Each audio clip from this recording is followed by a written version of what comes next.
ꯃꯌꯥꯝꯗ ꯑꯩꯅ share ꯇꯧꯖꯒꯗꯧꯔꯤꯕ video ꯑꯁꯤ ꯃꯣꯕꯥꯏꯜ ꯔꯤꯆꯥꯔꯖ ꯐ꯭ꯔꯤꯗ ꯇꯧꯕ ꯌꯥꯕ꯭ꯔꯥ? ꯌꯥꯏ꯫ ꯑꯗꯨꯅ ꯑꯩꯅ ꯍꯧꯖꯤꯛ ꯃꯌꯥꯝꯗ ꯁꯣ ꯇꯧꯖꯒꯗꯧꯔꯤꯕꯁꯤ, ꯎꯠꯆꯒꯗꯧꯔꯤꯕꯁꯤ꯫ ꯑꯗꯨꯅ ꯌꯥꯝꯅ ꯊꯨꯅ ꯄ꯭ꯂꯦ ꯁ꯭ꯇꯣꯔꯗ ꯆꯪꯕꯤꯔꯣ, ꯑꯗꯨꯒ ꯁꯤ MSN ꯕ꯭ꯔꯥꯎꯖꯔ ꯍꯥꯏꯔꯤꯕ ꯕ꯭ꯔꯥꯎꯖꯔ ꯑꯁꯤ ꯃꯣꯕꯥꯏꯜ ꯑꯦꯞꯁꯦ ꯗꯥꯎꯟꯂꯣꯗ ꯇꯧꯕꯤꯔꯣ꯫ ꯁꯠ ꯌꯥꯝ ꯊꯨꯅ ꯇꯧꯕꯤꯔꯣ꯫ ꯑꯩꯗꯤ ꯇꯧꯖꯔꯒ ꯂꯩꯔꯦ꯫ ꯑꯩꯅ ꯁꯤꯖꯤꯟꯅꯕꯒꯤ ꯅꯨꯡꯉꯥꯏꯕꯗꯨꯅꯤ ꯍꯧꯖꯤꯛ ꯃꯌꯥꯝꯗ ꯁꯦꯌꯔ ꯇꯧꯖꯒꯗꯧꯔꯤꯕꯁꯤ꯫ ꯀꯣꯟꯅ ꯗꯤꯇꯦꯜꯁ ꯂꯥꯛꯆꯒꯦ, ꯌꯦꯡꯃꯤꯟꯅꯁꯤ꯫ ꯑꯩꯅ ꯔꯤꯆꯥꯔꯖ ꯀꯃꯥꯏꯅ ꯐ꯭ꯔꯤꯗ ꯇꯧꯒꯦ ꯍꯥꯏꯕꯗꯨ ꯑꯩꯅ ꯔꯤꯆꯥꯔꯖ ꯇꯧꯈꯤꯕꯒꯤ ꯌꯦꯡꯁꯤ꯫ ꯌꯦꯡꯁꯤ ꯑꯦꯛꯇꯤꯚꯤꯇꯤ ꯑꯩꯅ ꯇꯧꯈꯤꯕꯒꯤ ꯁꯦ ꯑꯣꯛꯇꯣꯕꯔ, ꯅꯕꯦꯝꯕꯔ, ꯗꯤꯁꯦꯝꯕꯔ꯫ ꯑꯣꯛꯇꯣꯕꯔꯒꯤ ꯗꯦꯠ 10ꯗ ꯑꯃ, ꯅꯕꯦꯝꯕꯔꯒꯤ ꯗꯦꯠ 4ꯗ ꯑꯃ, ꯁꯨꯃꯥꯏꯅ 28 ꯗꯦꯖꯀꯤ ꯅꯣꯡꯃꯗ 2GB ꯐꯪꯕꯅꯤ ꯑꯩꯅ ꯐ꯭ꯔꯤꯗ꯫ ꯑꯩ ꯊꯥ 3ꯃꯨꯛ ꯁꯨꯃꯥꯏꯅ ꯁꯨꯔꯦ ꯁꯤꯖꯤꯟꯅꯔꯛꯄ꯫ ꯑꯗꯨꯅ ꯁꯨꯃꯥꯏꯅ ꯊꯥ 3ꯃꯨꯛꯇꯤ ꯑꯩ ꯐ꯭ꯔꯤꯗ ꯔꯤꯆꯥꯔꯖ ꯇꯧꯈ꯭ꯔꯕꯅꯤ꯫ ꯑꯗꯨꯅ ꯀꯃꯥꯏꯅ ꯇꯧꯒꯗꯒꯦ ꯍꯥꯏꯕꯗꯨ ꯍꯧꯖꯤꯛ ꯃꯈꯥ ꯇꯥꯅ ꯌꯦꯡꯃꯤꯟꯅꯁꯤ꯫ ꯁꯤ ꯉꯁꯥꯏꯒꯤ ꯁꯤꯒꯤ MSN ꯕ꯭ꯔꯥꯎꯖꯔ ꯑꯦꯞꯁꯦ ꯄ꯭ꯂꯦ ꯁ꯭ꯇꯣꯔꯗꯒꯤ ꯗꯥꯎꯟꯂꯣꯗ ꯇꯧꯕꯤꯔꯅꯤ꯫ ꯁꯤ 4.4 ꯔꯦꯇꯤꯡꯁꯨ ꯋꯥꯡꯉꯦ, ꯃꯤ ꯃꯌꯥꯝꯁꯨ ꯁꯤꯖꯤꯟꯅꯔꯦ꯫ ꯔꯤꯚ꯭ꯌꯨ ꯌꯦꯡꯕꯤꯕ ꯌꯥꯏ꯫ ꯁꯤꯗ ꯕꯦꯔꯤ ꯒꯨꯗ ꯑꯦꯞꯁ, ꯃꯤ ꯃꯌꯥꯝ ꯑꯃ ꯔꯤꯚ꯭ꯌꯨ ꯀꯃꯦꯟ ꯇꯧꯔꯛꯑꯦ꯫ ꯑꯗꯨꯅ ꯁꯤꯒꯤ ꯑꯦꯞꯁꯦ ꯁꯤꯗꯒꯤ ꯄꯣꯏꯟ ꯑꯃ ꯖꯦꯅꯦꯔꯦꯠ 28,000 ꯑꯅ ꯁꯤꯗ ꯊꯣꯛꯏꯁꯦ,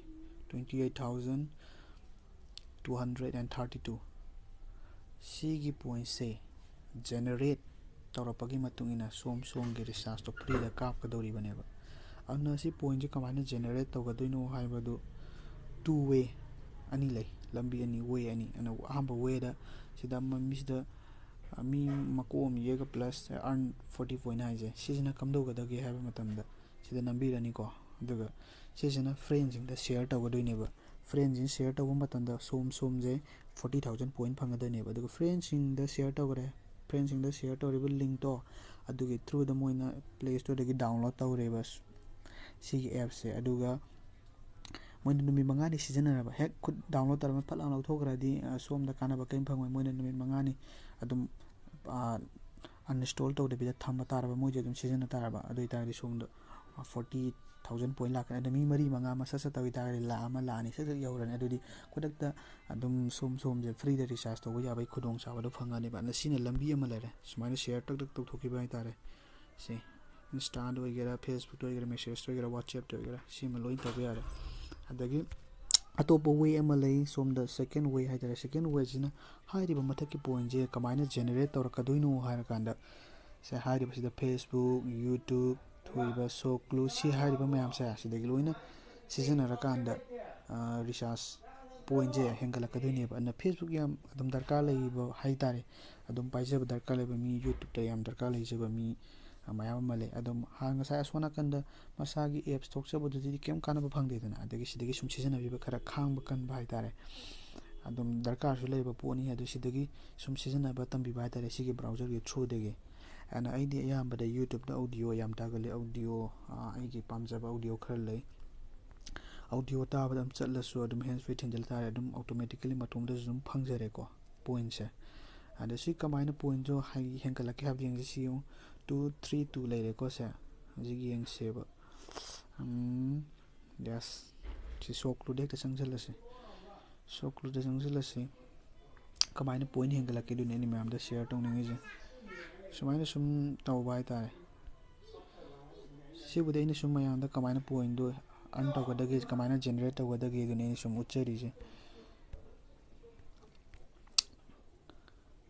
ꯑꯗꯨꯅ ꯐꯦꯁꯕꯨꯛ ꯑꯗꯨꯝ ꯌꯥꯝ ꯄꯥꯏꯕ ꯃꯤꯈꯩꯗꯤ ꯑꯗꯨꯝ ꯐ꯭ꯔꯤꯗ ꯃꯌꯥꯝ ꯐꯪꯕ ꯌꯥꯏ꯫ ꯁꯤꯗ ꯑꯃꯥꯖꯣꯟꯗ ꯄꯣꯏꯟꯠ ꯍꯧꯖꯤꯛ ꯖꯔ ꯀꯥꯈꯠꯂꯛꯈ꯭ꯔꯤꯗ ꯄꯣꯏꯟꯠ 47 ꯁꯨꯔꯝꯃꯕ ꯄꯣꯏꯟꯠ꯫ ꯑꯗꯒꯤ ꯁꯤꯒꯤ ꯅ꯭ꯌꯨꯁ ꯐꯤꯠꯇꯣ ꯑꯃꯨꯛ, ꯁꯤ ꯅ꯭ꯌꯨꯁ ꯐꯤꯠꯈꯩꯁꯦ ꯑꯗꯨꯝ ꯄꯥꯕ ꯌꯥꯏ꯫ ꯅ꯭ꯌꯨꯁ ꯐꯤꯠꯈꯩꯁꯦ ꯁꯨꯃꯥꯏꯅ ꯅ꯭ꯌꯨꯁ ꯐꯤꯠꯈꯩꯁꯦ ꯁꯨꯝ ꯄꯥꯕꯤꯕ ꯍꯥꯏꯇꯥꯔꯦ꯫ ꯑꯗꯩ ꯑꯣꯇꯣꯃꯦꯇꯤꯀꯦꯂꯤ ꯄꯣꯏꯟꯠꯁꯦ ꯍꯦꯟꯒꯠꯂꯛꯑꯅꯦꯕ꯫ ꯄꯣꯏꯟꯠꯁꯦ ꯍꯦꯟꯒꯠꯂꯀꯥꯟꯗ ꯄꯩꯁꯥꯁꯨ ꯐꯪꯒꯗꯣꯏꯅꯤ꯫ ꯑꯗꯨꯅ ꯖꯤꯑꯣ ꯂꯣꯏꯅ ꯂꯩ, ꯁꯤꯝ ꯈꯨꯗꯤꯡꯃꯛ ꯂꯣꯏ ꯌꯥꯏ, ꯅꯦꯠꯋꯥꯔꯛ ꯈꯨꯗꯤꯡꯃꯛ ꯂꯣꯏ ꯌꯥꯏ꯫ ꯑꯗꯨꯅ ꯖꯤꯑꯣ ꯄꯥꯏꯕꯁꯤꯡꯒꯤꯗꯃꯛꯇꯗꯤ ꯔꯤꯆꯥꯔꯖ ꯀꯥꯞꯄꯝꯗꯥꯏꯗ ꯁꯣꯝꯒꯤ ꯁꯤꯝꯗ ꯄ꯭ꯔꯥꯏꯝ ꯃꯦꯝꯕꯔꯁꯤꯞ ꯑꯣꯏꯔꯤꯕꯔꯥ ꯑꯣꯏꯗꯕꯔꯥ ꯍꯥꯏꯕꯗꯨꯒꯤ ꯃꯇꯨꯡ ꯏꯟꯅ ꯀꯥꯞꯀꯅꯤ꯫ ꯁꯤꯗꯒꯤ ꯅꯟ ꯄ꯭ꯔꯥꯏꯝ ꯃꯦꯝꯕꯔ ꯍꯥꯏꯁꯦ ꯁꯨꯃꯥꯏꯅ ꯌꯦꯡꯊꯣꯛꯑꯒ ꯀꯥꯞꯄꯤꯒꯅꯦꯕ꯫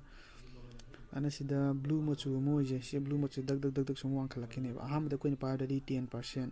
ꯅꯠꯇꯦ, 90%, 50% ꯑꯣꯐ ꯂꯩꯔꯝꯃꯦꯕ ꯍꯧꯖꯤꯛꯇꯤ꯫ ꯑꯗꯨꯅ 98,000 ꯁ꯭ꯋꯥꯏꯗꯒ ꯑꯗꯨꯝ ꯑꯟꯂꯣꯛ ꯇꯧꯕꯌꯥꯏ ꯍꯥꯏꯇꯥꯔꯦ꯫ ꯑꯗꯨ ꯍꯧꯖꯤꯛꯇꯤ ꯃꯣꯏ 10% ꯈꯛꯇ ꯂꯩꯈ꯭ꯔꯦ꯫ ꯑꯗꯒꯤ ꯁꯤ ꯃꯈꯥ ꯊꯣꯛꯏ ꯃꯌꯥꯝꯁꯤꯁꯨ 1 ꯏꯌꯔ ꯐꯥꯎꯒꯤ ꯔꯤꯆꯥꯔꯖ ꯇꯧꯕ ꯌꯥꯕꯒꯤ ꯈꯨꯗꯣꯡꯆꯥꯕ ꯂꯩꯔꯝꯕꯅꯤ ꯍꯧꯖꯤꯛ 90 ꯃꯨꯛꯇꯪ ꯂꯩꯈ꯭ꯔꯦ ꯍꯥꯏꯇꯥꯔꯦ ꯑꯗꯣ ꯃꯇꯝ ꯃꯣꯏꯒꯤ ꯈꯔ ꯁꯤꯁꯇꯦꯝ ꯑꯍꯣꯡꯕ ꯈꯔ ꯂꯩꯔꯝꯒꯅꯤ ꯑꯗꯨꯅ ꯁꯤꯁꯤꯅ ꯑꯩꯅ ꯑꯔꯟ ꯇꯧꯈꯤꯕ ꯄꯣꯏꯟꯠꯁꯤꯡꯗꯨꯅꯤ 25,000 ꯁꯤꯅ ꯐ꯭ꯔꯦꯟꯈꯩꯗ ꯁꯤꯌꯔ ꯇꯧꯈꯤꯕ ꯑꯩꯈꯣꯏꯅ ꯑꯍꯥꯟꯕ ꯄꯥꯏꯔꯛꯄ ꯃꯇꯝꯗ 25,000 ꯐꯪꯉꯦꯕ ꯑꯗꯨꯃꯥꯏꯅ ꯃꯤꯉꯣꯟꯗ ꯁꯤꯌꯔ ꯇꯧꯔꯒ ꯃꯣꯏꯅ ꯏꯟꯁꯇꯣꯜ ꯇꯧꯔꯦ ꯃꯣꯏꯁꯦ ꯁꯤꯖꯤꯟꯅꯖꯔꯦ ꯁꯨꯃꯥꯏꯅ ꯐꯪꯉꯛꯄ ꯍꯥꯏꯇꯥꯔꯦ ꯅꯣꯡꯃꯒꯤ ꯑꯗꯨꯝ 10 ꯄꯣꯏꯟꯠ ꯑꯗꯒꯤ ꯐ꯭ꯔꯤꯗ ꯄꯤꯔꯛꯄ ꯌꯥꯎꯕꯅꯦ ꯁꯤꯅ ꯀꯂꯦꯛ ꯇꯧꯈꯤꯕꯩꯅꯤ ꯄꯣꯏꯟꯠ ꯁꯤꯅꯤ ꯑꯗꯨꯅ ꯑꯗꯨꯝ ꯁꯤꯖꯤꯟꯅꯕꯤꯌꯨ ꯑꯗꯨꯝ ꯅꯨꯡꯉꯥꯏꯕꯅꯤ ꯁꯨꯝ ꯍꯩꯅꯔꯛꯀꯅꯤ ꯗꯔꯀꯥꯔ ꯂꯩꯔꯕ ꯄꯣꯠꯅꯤ ꯑꯗꯨꯅ ꯐ꯭ꯔꯤꯗ ꯑꯗꯨꯝ ꯔꯤꯆꯥꯔꯖ ꯇꯧꯕ ꯌꯥꯏ ꯁꯤ ꯍꯥꯏꯔꯒ ꯃꯌꯥꯝꯗ thank you and please subscribe my video for more update. Thank you all.